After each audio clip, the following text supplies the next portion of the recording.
Questions for reflection. You know, it seems there are new interpretations of the evil of Sodom.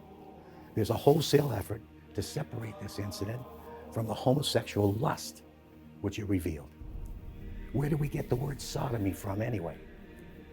We now hear the sin was a denial of hospitality.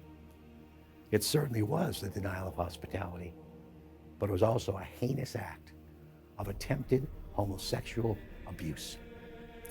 There's no doubt that in the Catholic tradition, in the Hebrew scriptures, in the New Testament, in the fathers of the church, and in the writings of the saints, homosexual behavior, homosexual acts was the principal evil of Sodom and the sin that caused its destruction at the hand of God. And it must be exposed. It must be rejected. For one example, here are the words of Pope St. Gregory the Great, and I quote, "Sacred scripture itself confirms that sulfur evokes the stench of the flesh, as it speaks of the rain of fire and sulfur poured upon Sodom by the Lord." He had decided to punish Sodom for the crimes of the flesh, and the very type of punishment he chose emphasized the shame of that crime. For sulfur stinks and fire burns. And so it was just that Sodomites, burning with perverse desires arising from the flesh like stench, should perish by fire and sulfur, so that through this just punishment they'd realize the evil they had committed, led by a perverse desire. And our response?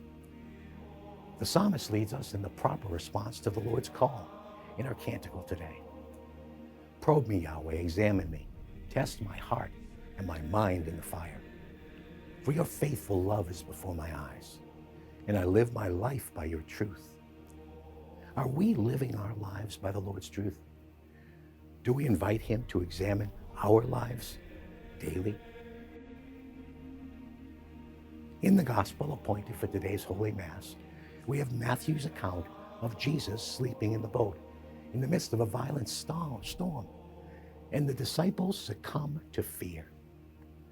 We can miss a real encounter with the Lord if we think that this account is only about Peter and the disciples, something distant which happened over 2 millennia ago.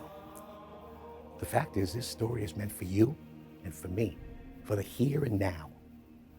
We live much of our daily life in what we can experience as the end of a night which seems like it will never end. Our daily lives seem to be lived in the midst of tumultuous waves of struggle. We're often filled with fear and crippled as a result, and unable to see the Lord right there on the horizon of hope.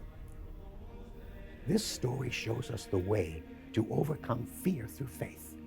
It invites us to live differently, to walk on the waters of daily life by dynamic living faith. The winds and the sea still obey